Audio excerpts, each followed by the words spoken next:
Ağcabədi rayon İcra Hakimiyyəti başçısının Ağcabədi şəhər İnzibati ərazi dairəsi üzrə nümayəndəliyinin 2025-ci ilin yekunlarına və qarşıda duran vəzifələrə həsr olunmuş hesabat yığıncağı keçirilib. Yığıncaqda Ağcabədi rayon İcra Hakimiyyətinin başçısı Rafil Hüseynov, İcra Hakimiyyəti başçısı aparatının məsul əməkdaşları, ərazidə fəaliyyət göstərən idarə, müəssisə və təşkilat rəhbərləri, şəhid ailələrinin üzvləri, Vətən müharibəsi əlilləri və iştirakçıları, yapı fəalları, fermerlər, şəhər sakinləri və ictimaiyyət nümayəndələri iştirak ediblər. Yığıncaq açıq elan olunduqdan sonra ümummilli lider Heydər Əliyevin və Azərbaycanın ərazi bütövlüyü uğrunda canlarından keçmiş şəhidlərin xatirəsi bir dəqiqəlik sükutla yad edilib.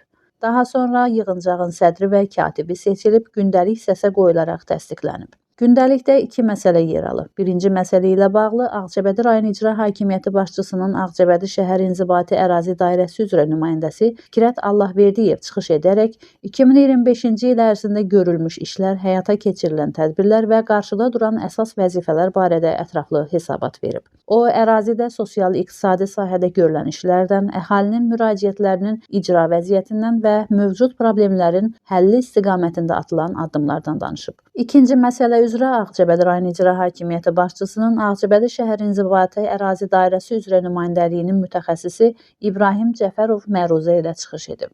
Məruzədə 2025-ci ildə vətəndaş müraciətlərinə baxılması, təsərrüfat başına uçotun aparılması, məlumatların elektron sistemlərə işlənməsi və bu sahədə görülən işlər barədə geniş məlumat verilib. Sonra məruzələr ətrafında Ağcabədi Bələdiyyəsinin sədri İsmail Rəsulov, Ağcabədi Kommunal Xidmət və Mənzil İstismarı İdarəsinin əməkdaşı Famil Bünyatov, Ağcabədi Su Meliorasiya Sistemlərinin İstismarı İdarəsinin nümayəndəsi Kənan Köçəriyevin çıxışları dinlənilib, nümayəndəliyin fəaliyyətinə qiymət verilməsi ilə bağlı təkliflər səsləndirilib. Daha sonra Ağcabədi rayon İcra Hakimiyyətinin başçısı Rafil Hüseynov çıxış edib. İcra başçısı ötən dövrdə görülən işləri dəyərləndirib, əldə olunan nəticələri müsbət qiymətləndirib və qarşıda duran vəzifələrə toxunub.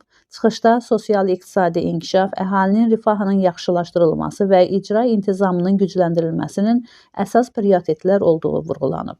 Hesabat məruzələri və müzakirələr əsasında hazırlanmış qərar layihəsi Ağcabədi rayon İcra Hakimiyyəti başçısının Ağcabədi şəhər İnzibati ərazi dairəsi üzrə nümayəndəliyinin baş məsləhətçisi, baş mühasibi İbrahim Cəfərov tərəfindən oxunub. Qərar layihəsi səsə qoyularaq qəbul edilib. Əlavə təklif irəli sürülmədiyindən qərar yekdilliklə təsdiqlənib. Qəbul olunmuş qərarla nümayəndəliyin fəaliyyətinin daha da təkmilləşdirilməsi, vətəndaş müraciətlərinə operativ baxılması və qarşıda duran vəzifələrin icrası istiqamətində müvafiq tapşırıqlar müəyyənləşdirilib.